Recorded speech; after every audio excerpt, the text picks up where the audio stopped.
How's it going, guys? It's me, the Domotaku, here today to talk about episode 1 of Rewrite. Now, before anyone says anything, I apologize, but I have not completed the game. To be honest here, I totally thought that I had the whole month of July to complete the game and then start the anime in August, but no, I totally forgot that apparently it airs in the earliest of July. It's like only like the 1st of July right now, and it's airing already. And I was like, oh my gosh, there's no way I can complete a visual novel in like one night. It's just impossible. And I'm sorry because I was just too tempted to watch the anime because it's the anime. Come on, guys. I was like excited and hyped for this, and I'm sorry that I didn't complete the game.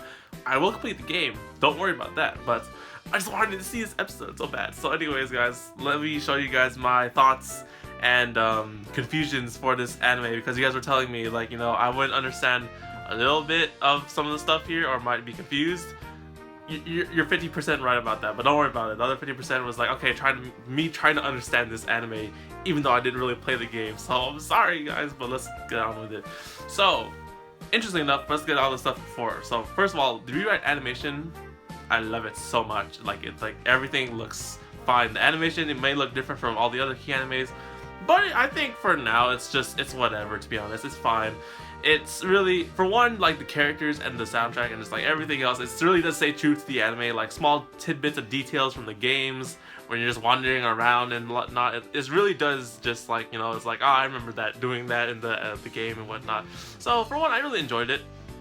Now we can talk about all the plot and the other stuff that I might not understand in this, whatchamacallit, in this episode. So in the beginning, for one, interestingly enough, it starts off with Kotaru doing like a monologue thing where he's talking about like the world and all that stuff, and then interestingly enough, he's talking about how he was going to redo his actions and do it better. So I have a lot of ideas on that, but you know, in the beginning it shows him talking like about this, you know, I gotta do it better next time and whatnot, and I'll redo it and whatnot. And then you see like all the girls in the show, like Kotori, Lucia, Chihaya, and everyone. And then it goes to this screen where you see the moon. I don't know her name because I never played the Moon Root. The Moon-chan here, and then you have the title screen come up, and it's like, oh, okay, done. And then afterwards, it seems pretty easy to follow because, interestingly enough, you guys are telling me how the episode or the series in general is going to follow its original story, the sixth path, the Moon Route, the Secret Route, and it's going to be very different from the anime, or not the anime, the game. But interestingly enough, the beginning of the series starts off like the game. Like I can kind of follow most of it. So, you know, aside from the Moon Girl appearing out of nowhere from time to time, you have like Kotaru looking for Kotori in the beginning from the forest, waking her up.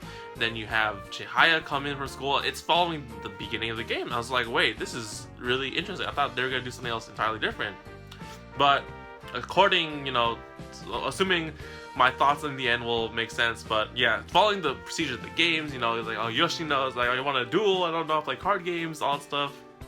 And then it was going like really well. It's like, wow, this is following the actual beginning of the game, and I might actually understand this. But then it starts to stray off later in the episode when you know, Kotaru starts to get the nightmares. He gets bit by the Moon-chan, she's totally adorable for now. She's awesome.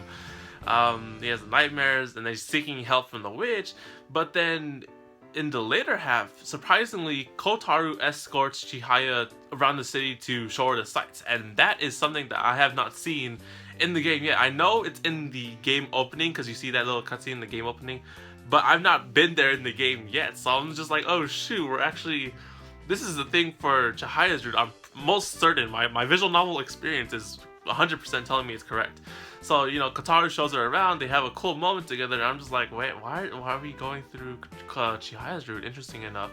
And then, you know, afterwards she goes home, and then, interestingly enough, Kotaru goes over to the school at night because he gets the text or the message from the witch to meet her, and then, like, I'm pretty sure that also is differently played out in the beginning, or I don't know exactly if it's played out, but I know that's in the commentary. I've done that before, where Kotaru goes through the school to meet the witch and does all these ridiculous tasks and stuff, right? But as he's going into school, we get the signature key coffee. I love that shit, and the animes, and you know, then the Moon Girl comes up, and then Kotaru, of course, is hella scared, and then they have this little chase scene where it's like lots of monsters in the building, and I'm just like, what? And then, you know, Moon-chan comes up, and then she gets the coffee from Kotaro, and she actually enjoys it, so once again, adorable, but I don't know who she is. And then things get even more weird when Kotaro goes to like a basement, and then he's into some kind of like alternate dimension, and then you have these two little fairies following him. Yeah, at that point my mind was blown. Like, I have no clue what the hell is going on anymore. So you guys were like completely right. It's just like, okay, I've never gotten this far in the game. Who are these two flying fairies following him around, and like, what the frick is going on, right? And then eventually it comes to the cross where in this dimension they meet this monster. This monster wakes up and tries to attack them, and then Moon Girl comes up and helps them out because monster spilled his coffee. You don't spill that girl's coffee, man. You know, that's important.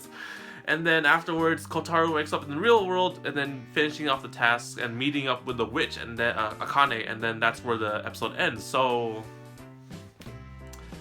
okay, then. So, you know, a lot of things that really blew my mind in this episode, and then a lot of things that make sense to me to an extent. But you know, here's my thinking. Okay, because we all play visual novels, and mostly the key ones, we know how we can use the new game and restart the route and the story that it plays, right? And I'm assuming that, you know, after you complete all 5 girls' routes, you know, you unlock the final one, the moon one or something like that, and this is it playing right now. So, you know, in the beginning you saw Kotaro talking and monologuing, and then you see the girls like all one by one, like, and I'm assuming their respective endings or something like that, but maybe not. It may just might be them. And then afterwards it goes to the Moon Girl, and then I'm assuming that, you know, he's talking about redoing it better and redoing something to change it and stuff like that. He's talking about redoing the timeline or the universe thing to do it better. And then in this timeline he meets this girl here, the Moon Girl, and then, you know, it has something to do with her because, you know, for one,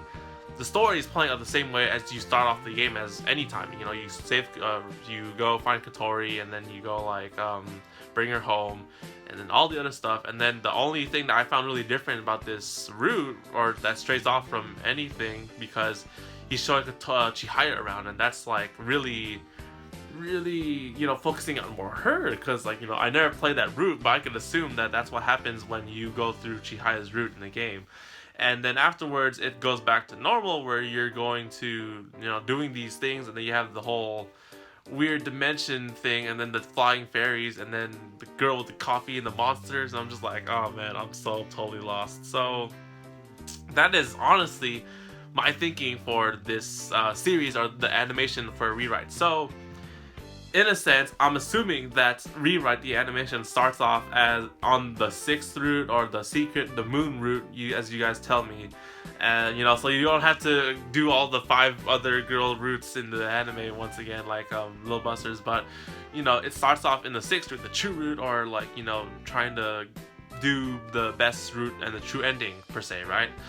And that seems to be where it's going, because we see this girl around everywhere, and I have no clue who she is. I'm sorry, you guys probably will tell me her name in the comment section below, but she's adorable, and she has something to do with everything in this thing, and this is the thing. So it's sort of like, let's say in if we did a Little Busters animation, we didn't do the Little Busters part, we just did refrain.